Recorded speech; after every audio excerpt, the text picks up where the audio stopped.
Why did you come to the university hospital? You can't seriously think a doctor can fix being uneducated and poor." Mike smirked, clearly amused with himself. I barely reacted, unimpressed by his arrogance. "That's none of your concern, Mike. You're always so aloof.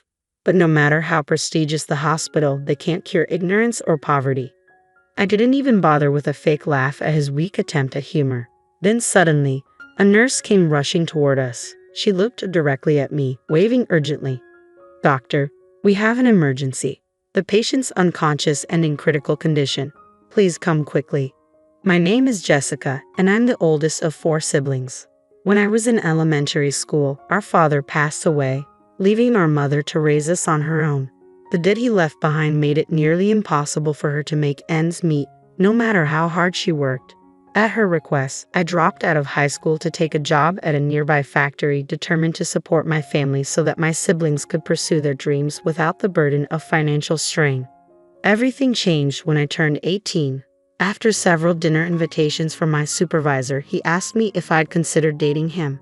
I had already developed feelings for him, so I agreed. Our relationship blossomed, and 2 years later, on my 20th birthday, he proposed. I said yes, and we got married. His name was Mike. From the start, I was honest with Mike about not finishing high school. He assured me, education doesn't matter when you love someone. He always tried to create a relationship based on honesty and equality. Even though he was several years older, he never treated me condescendingly and genuinely valued me. But over time, that seemed to change. His attitude toward me shifted, and he began to look down on me. "Do you even realize who's been supporting your lifestyle? You should be more grateful," Mike said, his voice tinged with irritation. Mike's words made me flinch. When we got married, I left my job at the factory because he insisted so strongly that I become a stay-at-home wife. I had intended to keep working, but he told me, "I want you to take care of the household chores, and I expect a warm meal and a tidy home every day." Despite my worries about sending less money back home, I didn't argue and quit my job. Now, he sees me as nothing more than an unemployed, wasteful burden. "I actually want to work," I finally found the courage to say, but he just laughed at me. "Do you really think any company would hire a high school dropout like you? Your place is here, taking care of our home," he replied coldly. His words struck a chord with me. Maybe quitting my job, just as Mike wanted, had been a mistake. The allowance he gives me has been steadily shrinking, and I know if I complain about the lack of money, he'll probably blame my budgeting skills. So I stay silent and cover the shortfall with the savings I've been carefully building up. As I watched him relax with a drink, the thought of divorce began to creep into my mind. I'm still young. I could end this marriage, start fresh with someone else, and even have children. Mike likely hasn't noticed the depth of my distress, assuming I'm just a selfish, shallow woman. While I wrestled with these cold thoughts and feelings, I found myself trapped in contemplation, the dwindling savings, Mike's growing disdain, and the increasingly tense atmosphere between us. Determined to change our situation, I repeatedly tried to start a conversation with Mike. However, he always managed to find an excuse, claiming he was too tired or had other plans, evading any meaningful discussion. To make things worse, he even told me, "I don't want to talk to someone with such a low educational background." I was at my breaking point. One evening, after cleaning up from dinner, I finally resolved to share my decision with him. The next step was to tell him I wanted a divorce. With my lips dry from nervousness and mustering every ounce of courage, I approached him while he was absorbed in the TV. "Hey, there's something I need to discuss." Hearing the tension in my voice, Mike looked up from his spot with an indifferent expression. I held out the court document and our lawyer's letter, meeting his gaze directly. "I think it would be best if we got a divorce," I said firmly. A deep frown formed on his face. I braced myself for a shouting match, but instead of an outburst, he merely stared at me in silence. I could see his fists clenching and his face turning red with anger. Despite his fury, he held back and didn't let his emotions get the better of him. After a long, tense pause, he finally muttered in a barely audible voice, "Someone with your level of education." His fists clenched even tighter, and his eyes burned with resentment as he glared at me. I instinctively took a step back from his chilling gaze. "You think you have the right to challenge me? With just a high school diploma? You think you can suggest a divorce to your husband?" he shouted, his voice dripping with rage. But I had no intention of backing down. I had endured so much hurt from Mike already. Fighting back tears, I held his gaze steadily.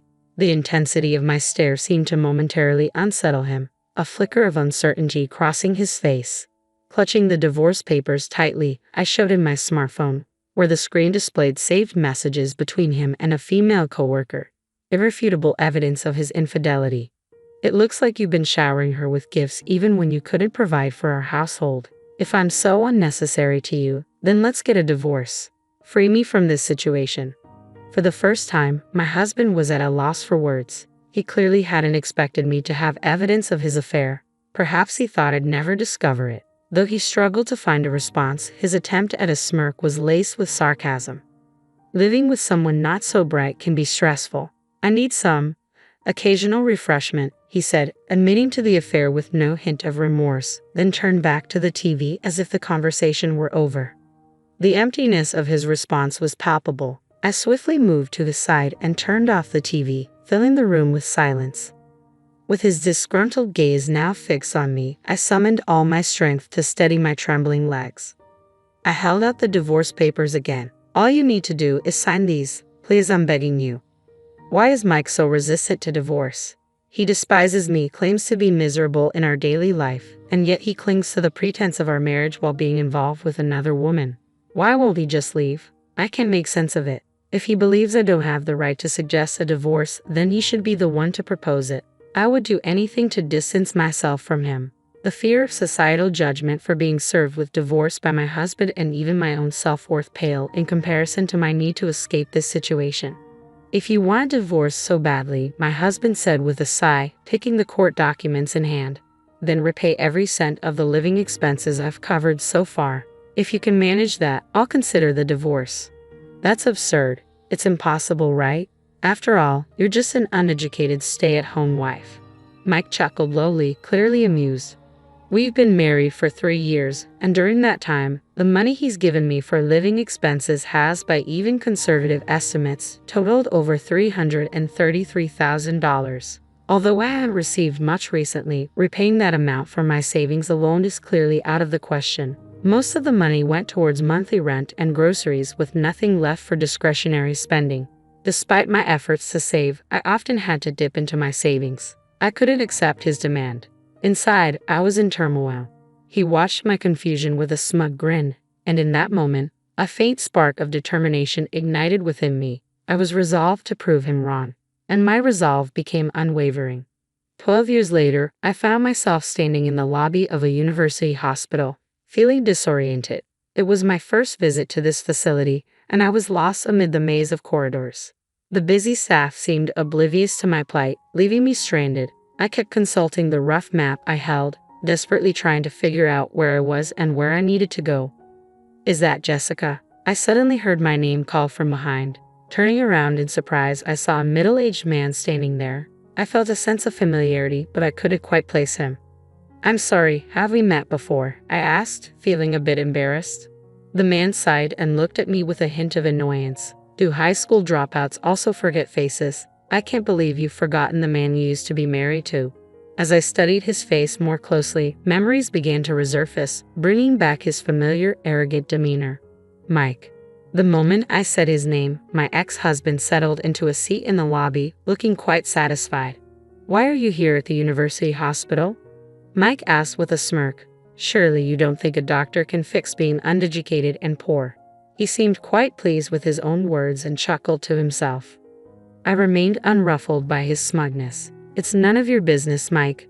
You're always so cold, he continued with a sneer.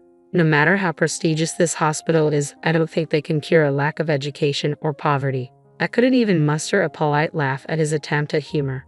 Just then, a nurse came rushing toward us. She looked in my direction and waved urgently. Doctor, we have an emergency patient. They're unconscious and in critical condition. Please come immediately. I stood up immediately and accepted a lab coat from the nurse. Mike's eyes widened in surprise as he watched me. I'm so sorry about this, especially on your first day here, the nurse said with a bow. There were no other doctors available. She quickly left, leaving Mike to stare after her. I couldn't afford to be distracted by Mike any longer. Not knowing what to do with the hospital brochure I was holding, I handed it to him. Seeing his shocked expression, I simply said, "I'm a doctor." After the emergency treatment was completed, I headed straight to the consultation room. Wandering around the hospital on my own would only leave me disoriented. Even though it was still before my scheduled start time, I decided to begin my work on my first day of transfer. I reviewed the medical chart and was taken aback. As I entered the room, I saw Mike sitting in the examination chair.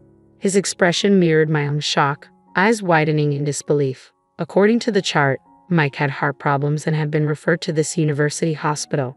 I took a deep breath, refocused on my work, and proceeded with the examination. Mike, clearly unsettled, couldn't mask his displeasure.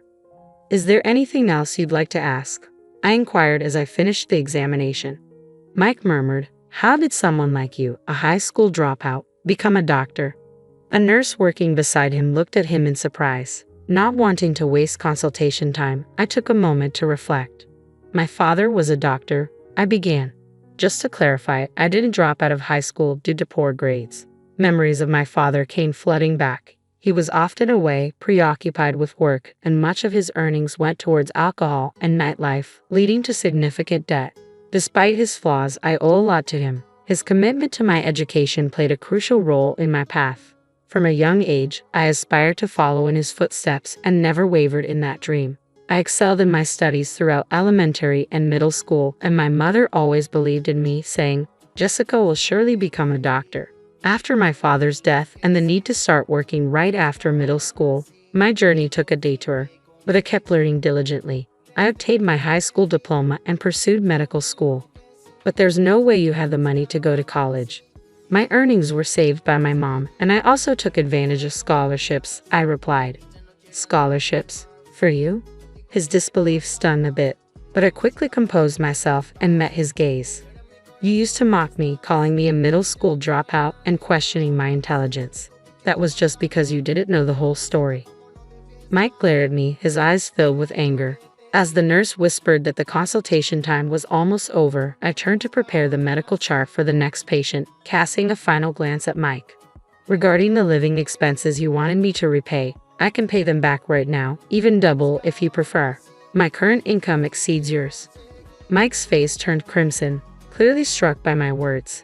His pride seemed deeply wounded, and his anger was palpable as he breathed heavily. Realizing this was a public consultation room with medical staff bustling around, he stood up abruptly with a loud thud. "Just wait, you failed, doctor. I'm filing a complaint." With that, Mike stormed out of the consultation room. I watched him leave and let out a heavy sigh. Despite my physical exhaustion, I felt a surprising sense of relief. It seemed Mike had initially sought treatment at another facility but was eventually referred to the university hospital where I work. With a scowl on his face, he had returned to see me. After our divorce, Mike's life had taken a nosedive.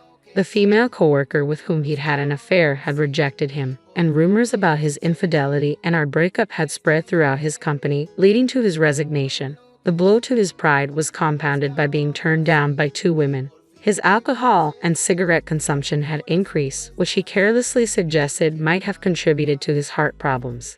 He was scheduled for major surgery soon, and while I did feel a twinge of sympathy for him, I couldn't completely forget his behavior during our marriage. Regardless of my personal feelings, I remained professional and committed to providing him with the best medical care. Mike still comes to my clinic for regular checkups. At one point, he even asked if I would consider remarrying him, but I politely declined. For now, I have no intention of remarrying and am content living with my family at my parents' home. It may sound boastful, but I'm well regarded as a doctor and earn more than enough to support my family. My days are busy and fulfilling, but occasionally I look back on our married life with a sense of emptiness.